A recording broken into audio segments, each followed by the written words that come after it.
Welcome everybody to Ecophysiotherapy Presents Health, Wellness, and Lifestyle. My name is Madeline Golick. I'm the owner of Ecophysiotherapy as well as a pelvic floor physiotherapist. And my guest today is Debbie. Welcome to the show, Debbie. Thank you for having me. I'm very interested in having this discussion considering I work with pregnant ladies and you work with pregnant ladies.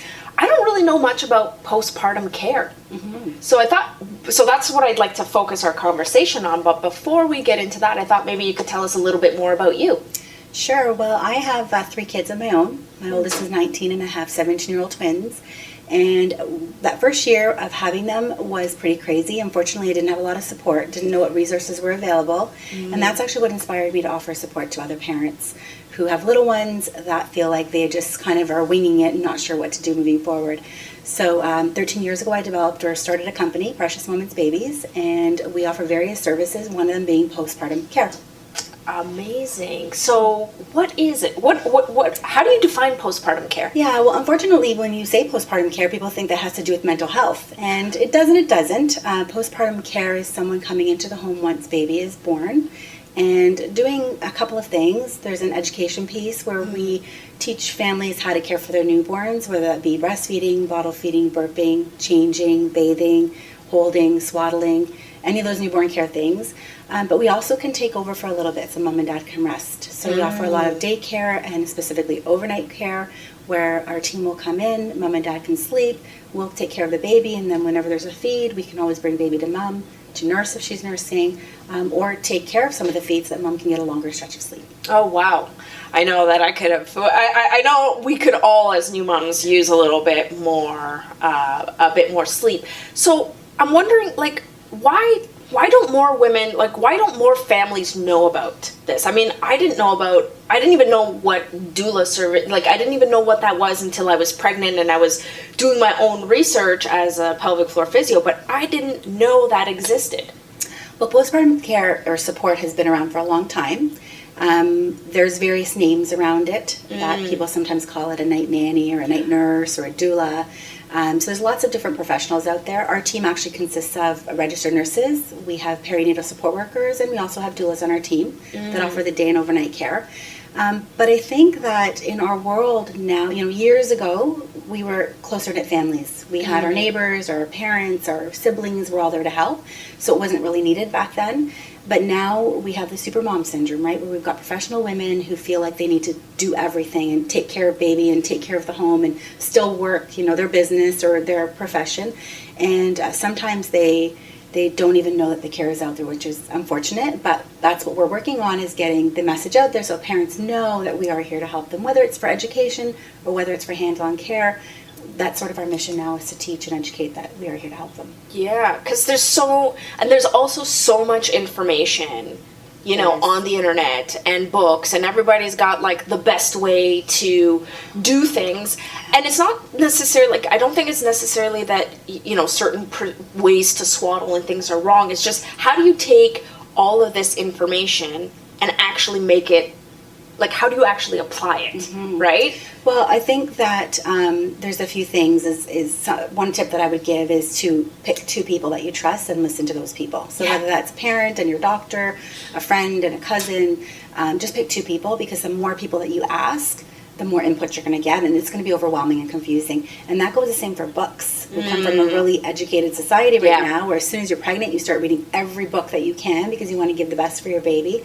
But a lot of times those books are all contradictory, which is now, again, making it more confusing. And to add another little thing to the mix is we have Dr. Facebook and Dr. Google, right? Yeah. So now we're Facebooking and Googling everything and getting more opinions at a faster rate. So it really is just causing people to be more confused. So a tip is just pick 2 people or 2 sources and just trust those sources. And, if you are not sure of what's right for your family or what's wrong, then reaching out to a postpartum professional might be good, because we can actually give you the information as well as the updated information and the physical know-how of how to properly swaddle, how to safely, if you're co-sleeping or not co-sleeping, when to move your baby out of the room, when not to move baby out of the room.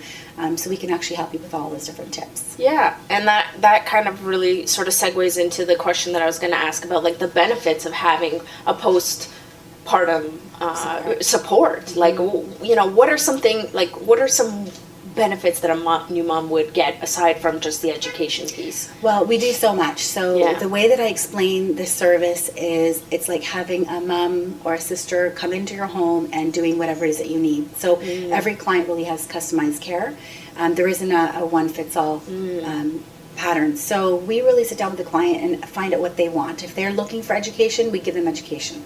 If they're looking for someone to take over so they can sleep, we offer that. We also do things in the home, so we can wash baby bottles, sterilize pumping equipment, do baby laundry, help with organization of baby's bedroom. We even sometimes will help with pet care. Okay. So sometimes we suggest mom take the dog for a walk, so it gives her a little break and we can stay with baby. But sometimes if that's something that we need to do, our team is really good at offering help where they can. Okay, I was wondering, like, if it went sort of, outside for even just like dishes and stuff, because Lord knows, as a new mom, and especially as a, go-getter mom, you want to do everything, and then you're just looking at that sink, sometimes piling up, and you're just, and then you start to feel bad that you can't keep up, right? Well, our primary is always mom and baby. Secondary is light chores. So we won't clean floors and toilets and things like that, but we will certainly help where we can to tidy up things.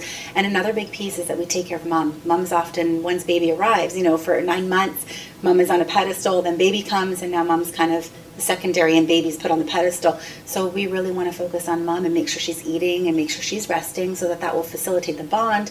And also if she is nursing, that's going to help to make sure that her milk supply and her nursing is going well. Yeah, and you keep sort of going right before my question, but I'll try to maybe ask it, and maybe we can expand a little bit on it. But why is it important for moms to really take the time also to take care of themselves? Why is that disconnect there? I think it goes to that super mom syndrome that we always, and women in general, in every aspect of life, we always worry about ourselves last. And that's especially when you're a new mom and have a baby, that baby is number one, then house is number two, then career might be number three, and then we're always last. If there's any time left over at the end, we will spend time for ourselves. But I really encourage moms to schedule some massage therapy appointments and go get a massage. Yeah. Schedule time with friends and go have a coffee. Schedule time with dad. You know, if you have a partner, schedule time with them. And even mommy groups is great. So if you've got local mommy groups, make sure that you join them before baby comes so that you don't have to think about it afterwards. Right, so you kind of know what days are available, kind of if you've got it in your calendar, then you know you're going to show up. Whereas if you're trying to research it once the baby's there, it might not fit within your schedule, and then you kind of hesitate to join. Yeah, and I think that's a good piece of advice to have, to make sure that you have that community. Once you kind of healed up and you've had some time, bonding at home when baby's sort of ready to venture out, I think that social piece, like Facebook is great, but it's not physical contact, I know. Right? I had actually this happened a couple of weeks ago with a client who was measuring her success as a mom up to what she's seeing on social media, and it was quite sad because we do just see this few second snapshot of that perfect moment in a day where baby's sleeping, and in this 1 square foot by 1 square foot it's perfectly clean in the background, and we're not seeing everything else. And when we look at social media and then compare that moment with our life and why we're struggling and why we can't handle it all and why we need help, it really just puts us into a little bit of a mental health state where now we're suffering and thinking, why can't we do it, when meanwhile we're all in the same boat. Everyone struggles with newborn care, with newborns in general, and it really just matters how much help you have, right? Some people might have siblings and parents and support that they're getting, whereas someone else might be doing it all on their own. Yeah, and so that's sort of where you guys can come in and support. What else do you offer? Like, do you offer any classes? Do you offer any? We do. So our company is actually going through some major changes right now, which we are going to announce in a few weeks. Okay, cool. But what we do is prenatal classes. Oh, okay. We also offer parenting classes for after when baby is home. We offer labor support, so pregnancy and labor, postpartum care in home, daytime or overnight, as well as sleep consulting services. And then we have a lot of colleagues that we reach out to that are experts in their field, like nutritionists, behavioral specialists, massage therapists, pelvic health specialists that we can refer out to. So not only do we have a lot of services that we offer in-house, but we have some really great connections of people we can refer out to. Yeah, and again, it's that it's the community, right? Like, having different practitioners that you can, reach out to, but also having a variety of services in one place is also great because, people already kind of become familiar with you and the company. And so, no like and trust, right? Exactly. I wanted to ask you, for our viewers right now, what would be like, if you could come up with 3 tips, like 3 tips for new moms to just make their life a little easier. So many tips. Okay. So many tips. The first one I didn't mention is don't read too much and don't go on Facebook too much. Yes. So that's sort of a freebie. I would say to consider how busy you are right now and how busy you're going to be when a new baby comes, and you won't be able to keep it all up. So delegate tasks. Sit down and figure out what are you doing right now that someone else could do. So maybe husband might be doing it, or partner might be doing it, or maybe grandma comes and takes care of the toddler 2 days a week, or maybe you have a hired out support to come and take the dog out a few days a week for walks. So delegate where you can. Get some in-home help. Yes. So definitely hiring a company that can come in and, 1, educate you if you're a new mom, first-time mom, or 2, maybe just come in and have some hands-on support. Huge benefit to that. And I would say prepare in the sense of pre-planning ahead of time. So things like washing all your clothes or a few clothes of different sizes and having them ready in clear bins that you can kind of just pull out and shift as the baby grows. So little steps like that. Yeah. Prepare feeding stations on both floors. So if you can't be walking up and down stairs, then at least you've got a feeding station and a sleeping station on the main floor, and then one up in the second level. And as I mentioned, some kind of mommy class or some kind of mommy group. So if you've got other friends who are having kids, try and schedule once a week where you're going to get out and go and talk to a human being who is going through what you're going through. Yeah. So that you realize that it's you're not alone. That you're not alone. Right? Because, it can get lonely. Sometimes you're thinking like, oh, I don't want to take the baby outside. It might be too cold or too windy or, a variety of other, reasons. Like I don't have enough time to, make myself, presentable to my liking. And so, we tend to some women tend to isolate, and that can really impact, mental and emotional health. For sure. It goes right back to, the scenario on the plane where they tell you you've got to put your mask on. If there's an event of an emergency, put your air mask on before you help anyone else, because we need to refuel ourselves and take care of ourselves. So instead of looking at taking time for mom as a selfish thing, look at it as a selfless thing, that the better mother you are, the more that you take care of yourself, that you're going to be able to give that back to your child and back to your partner. So we sort of need to get our minds out of this being selfish, because it's not.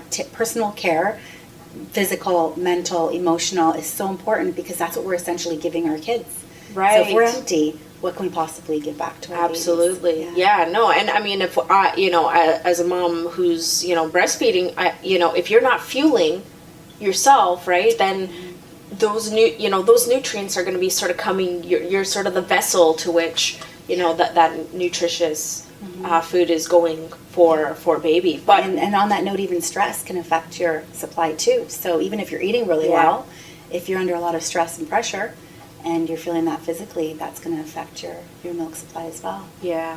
I would have to say a huge benefit, for myself was attending a 1-day prenatal class, because as a first-time mom, it's like, I don't know, or you think you sort of know, and you're like, yeah, I'm just gonna wing it. But I got so much value from 1-day session of just even learning like different positions, different things you can do for, increasing milk supply, just to tell the difference between what's a healthy looking poop and what's not, right? Like, sure. Is this normal? Because, at different ages, like when they're newborn, it was like, is this normal? And then, And then it changes as they get older, and then you're thinking, oh my gosh, something's wrong, when nothing's really wrong. So certainly agree with you, prenatal class, and even on top of that, take a parenting class. If you can find one in your areas, take that parenting class so you can learn once baby's there, all those different things. Sometimes the prenatal classes, depending on where you're taking them, they kind of end once you've had the baby. Right. They touch a little bit on breastfeeding and on bathing, but that's pretty much it. So taking a parenting class, which goes beyond that, will be beneficial as well. Yeah, so what might that entail? Well, in a parenting class, they would show you things like how to feed baby, how to burp, how to swaddle, how to bathe. I don't know if I said that. Yeah. How to handle baby, how to hold baby, how to soothe them when they are crying.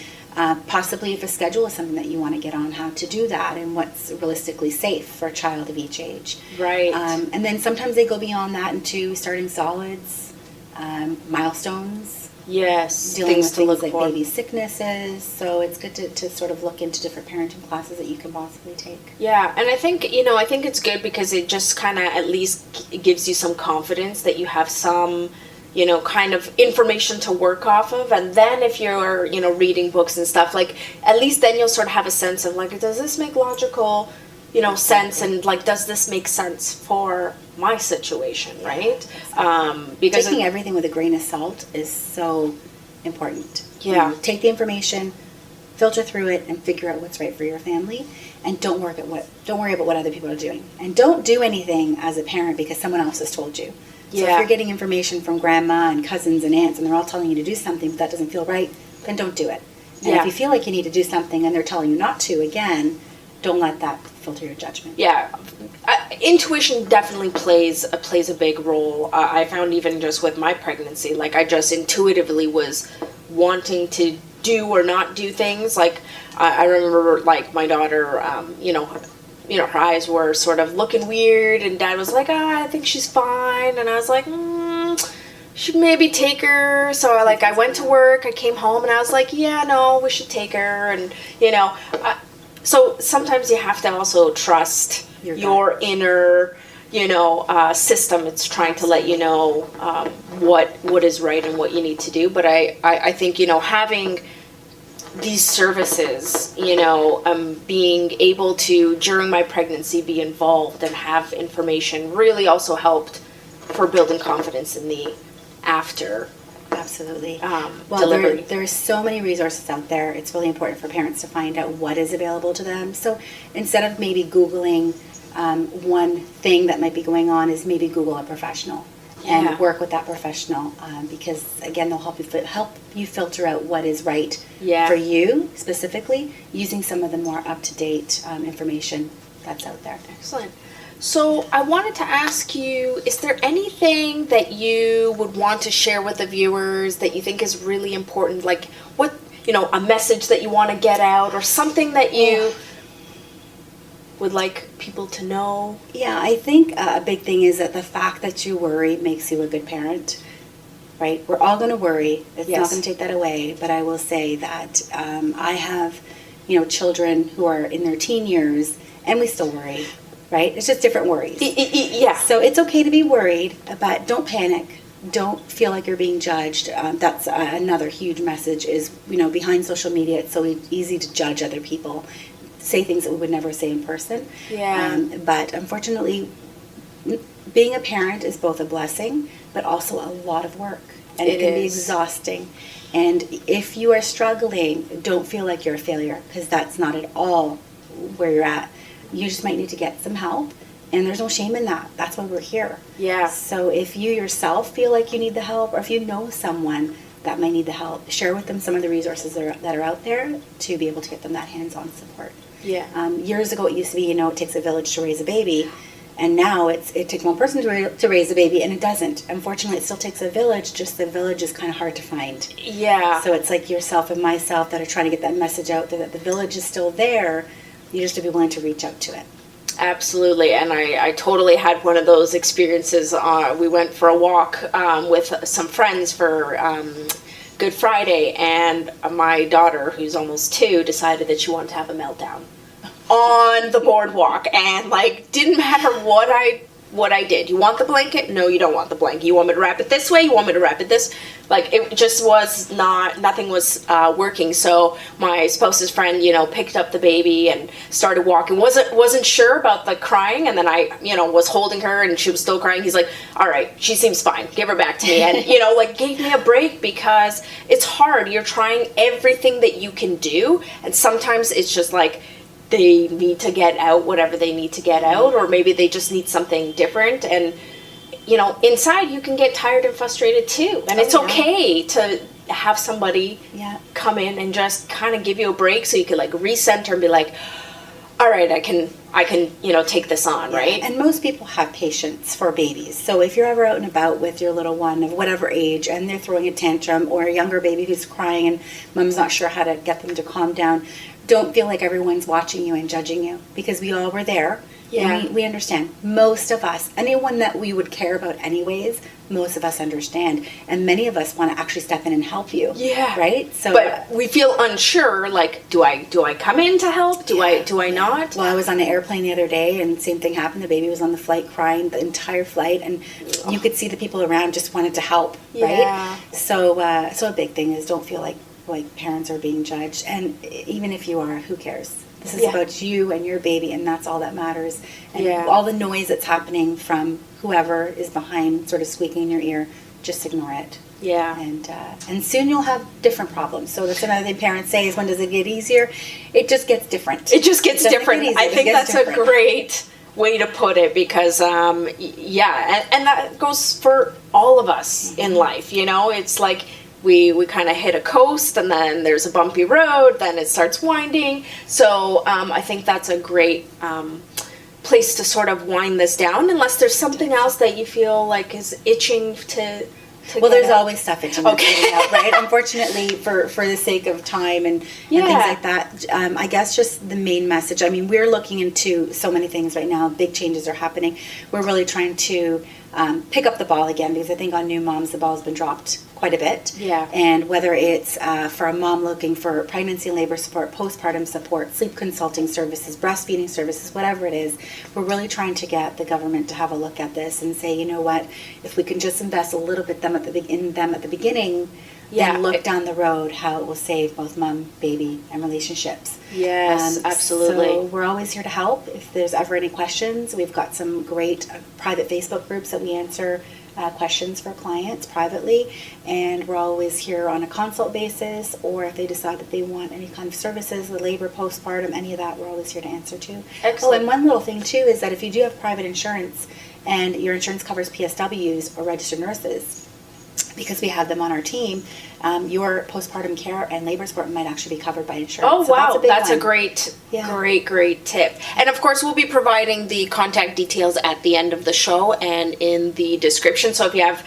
more questions for Debbie, you can definitely send her a message and learn more. Check out her website and her services. So Debbie, I want to thank you so much for coming in to educate us about these services and just, get the message out to moms that there is help. So thank you. Great. No, thank you for inviting me. It was a pleasure. Yeah. So anyways, guys, so till next time, we'll see you later.